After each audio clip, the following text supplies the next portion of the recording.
Hi guys, this is Hero. How's everyone doing today? Aaj bala kem cho? Aaj sab kaise ho? So today I'm going to be discussing Ketu's transit into the nakshatra of Swati. Okay. As you guys know from my usual transit videos, I usually combine all the different components of the chart together and see how it's indirectly or directly affecting this planet. However, I already previously made a video on Ketu's general transit into Libra itself. It was a combined video of Ketu and Libra as well as Rahu and Aries. So if you want to see more of those other components, like for example, how Saturn's 10th aspect on Ketu and Libra affects this transit, things like that, just watch that video because I already made a video on Ketu and Libra. This is specifically, I'm just touching on the purely isolated component of Ketu in Swati, okay? So if you want to see how it's affecting other planets or how other planets are affecting it, I already did like a complete timeline diagnosis of the whole time Ketu's in Libra, so you can watch that video for more information on that. Now, Ketu in Swati, okay? Why is this pretty significant? Well, for those of you guys who watched my Libra advanced information video, you know that Libra is a very, very karmic sign, okay?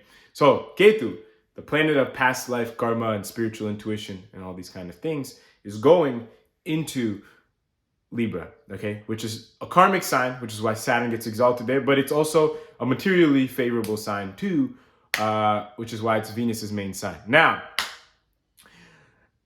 we need to understand that Swati is also Rahu's nakshatra, okay? This is one of the main reasons why I'm making this video. Any of Rahu's nakshatras, they're always in an air sign, right? Because air signs kind of represent expansion of material things, especially like Gemini is, expanding self-efforts. Libra is expansion with other people. You guys get the point. But Rahu's nakshatra is always smack in the middle of air signs, right? Because this is like, I guess you can say the most peak area of the expansion, okay? So I'll go ahead and continue. Now, Ketu just came out of Vishaka Nakshatra into Swati Nakshatra. Okay. Now, Vishaka is owned by Jupiter. Okay. So you could have been feeling already a little bit. And you have to keep in mind one thing. These transit videos, one, they're pretty general. And two, they're only one flavor of the whole entire piece, right? It's like I give you a dish, let's just say a cooking dish, and I'm just describing in these videos how one portion of the meal might taste for you. Okay, so just keep that in mind when I'm making these videos.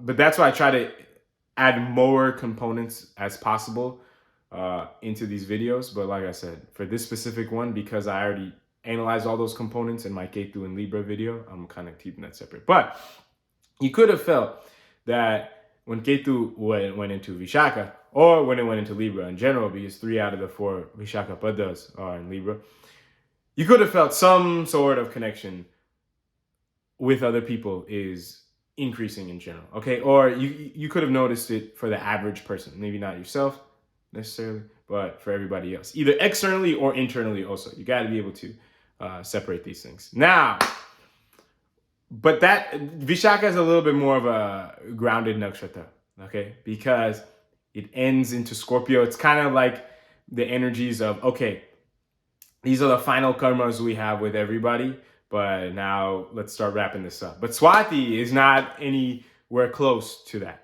Like it is, obviously, but it's a completely different energy in a certain sense. It's not that, oh, these are like the final karmas with people we have. Swati is like, yeah, let's like ramp up the karmas with other people as much as possible. So now, so you take Rahu's nakshatra, which is Swati, and you take Ketu, which is almost the complete opposite of Rahu, but at the same time not, in a sense. But, so you take Ketu and you put in Rahu's nakshatra. So this means what?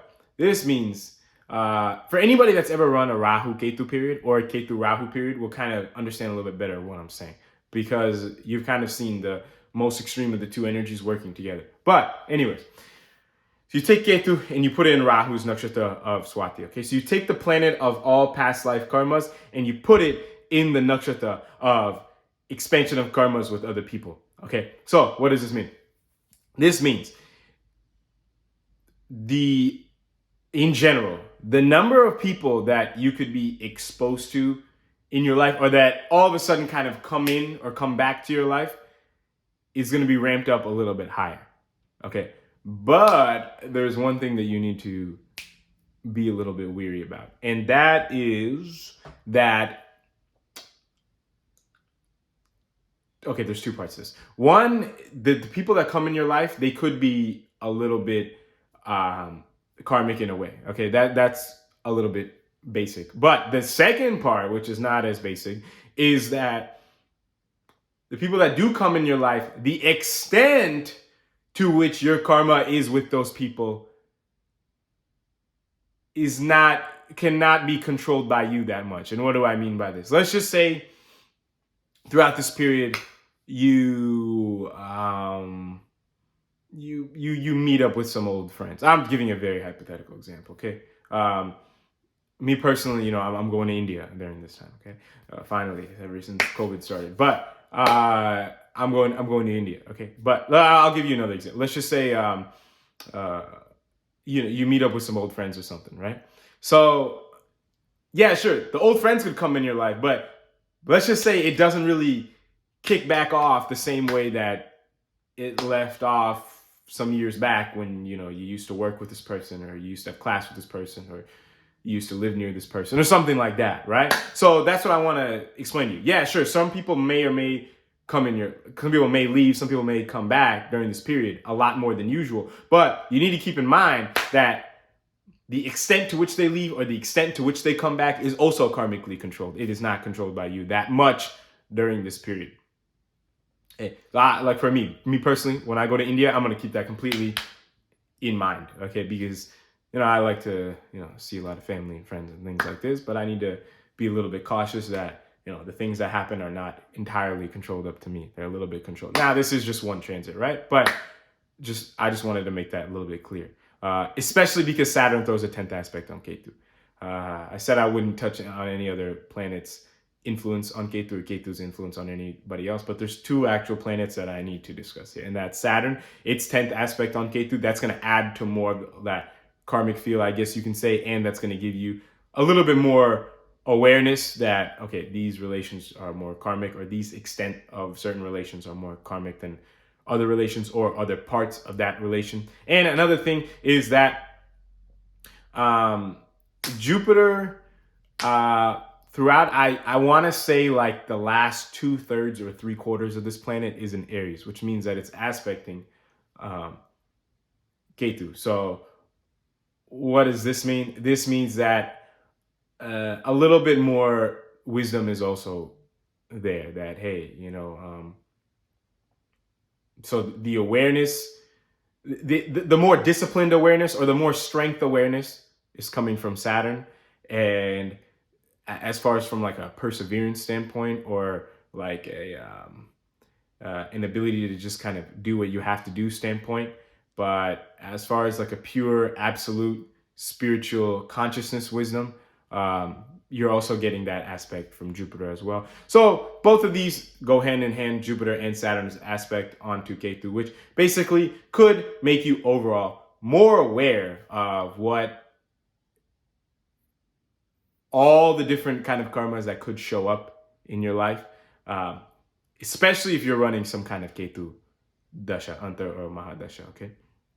But all the different karmas that could come up, it's going to give you more awareness on the truth behind them, and it's going to give you a little bit more strength and I guess you can say like an action awareness of what your extent of karma is with these people and what to do and things along those lines, okay? So I hope this was informative for you guys.